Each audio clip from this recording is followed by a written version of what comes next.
Hi everyone! It's been a while since my last video. I hope you had a Merry Christmas and I wish everyone a Happy New Year.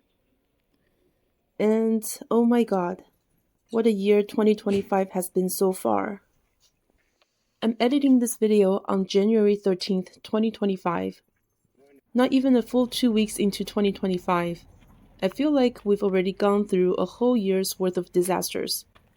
Half of my city is on fire right now. The wildfires in Southern California continue to burn through so many communities with no sign of stopping. I'm lucky that my area is not affected other than the heavy smoke and ash that has been spreading for the past 4 days. But I know many people have lost everything, and my heart goes out to them. I'm editing this video with a heavy heart, because the subject of this week's hike is Echo Mountain and Inspiration Point. This trailhead is located right by Altadena, which is one of the towns obliterated by the recent Eaton Fire. You're currently watching scenery from my November 2024 hike up the Echo Mountain and Inspiration Point. It's one of the most popular trails in Southern California. This area is in the fire zone, and although we don't know the extent of the fire damage, I can imagine that it will be a long time before this trail recovers and opens to the public again. As frequent hikers, it's natural for us to develop an affinity and love for specific trails and the towns surrounding our favorite trailheads. Part of the appeal of living in the greater Los Angeles region is the proximity and access to abundant hiking trails. From Santa Monica Mountains to San Gabriel Mountains and further east to San Bernardino Mountains. If you've been watching the news, you might notice that the hardest hit areas cover some of LA locals' favorite hiking trails. As the fires burn through towns like Pacific Palisades and Altadena, they also burn through my favorite trails like the Eagle Rock Trail, which I featured in my first video, and the Echo Mountain Trail, which is the subject of today's video. Now, it may seem silly and selfish, not to mention tone deaf, to talk about the loss of trail access, while countless people have lost their homes, their belongings, as well as cherished mementos which can never be replaced. It would take years to rebuild the homes and the communities lost to the fire. I debated with myself whether it's tactless to even mention it in this video.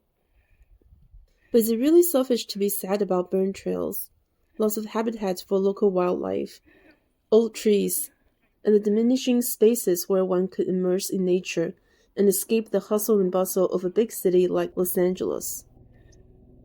As an advocate for nature therapy and mental health, I decided to talk about it anyway because I saw a discussion on a hiking subreddit on this topic, and it was a little controversial, and the opinions were divided.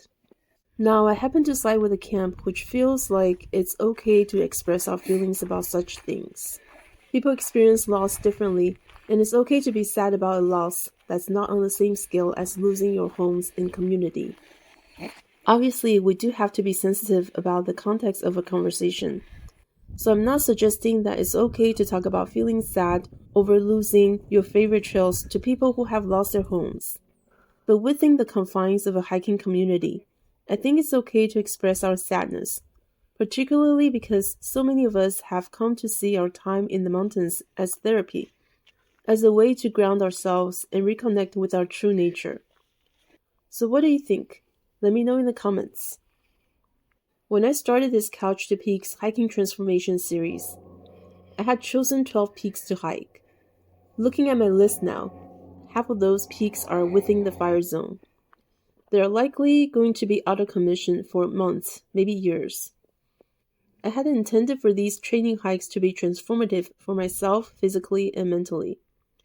What I had not expected was for the landscape itself to be transforming so quickly and so dramatically overnight.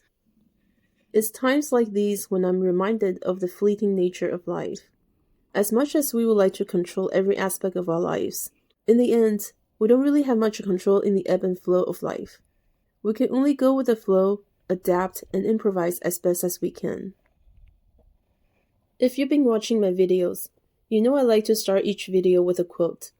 Usually it's something that encapsulates what I was thinking about while hiking during the week.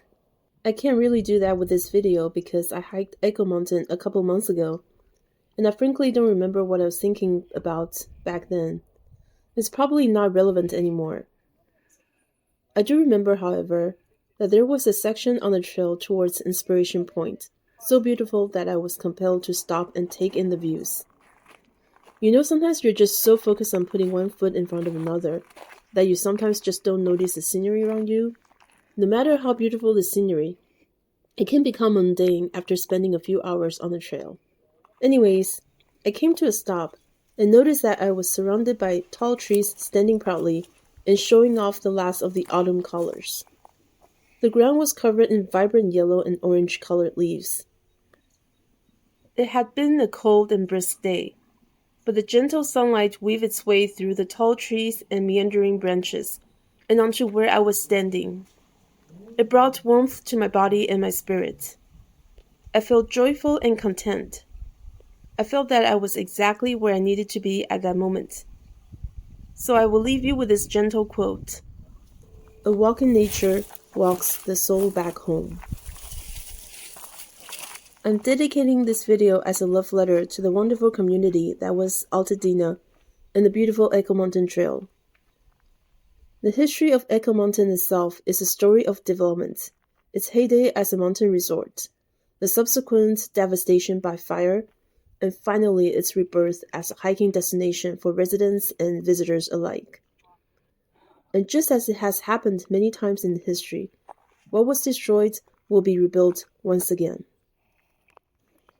I'll stop talking for the rest of the video and let the scenery do the talking instead. If you'd like to help the local communities devastated by the fire, or help with trail restoration projects, I've listed some resources in my video description. Until next time, be safe, and I'll see you soon.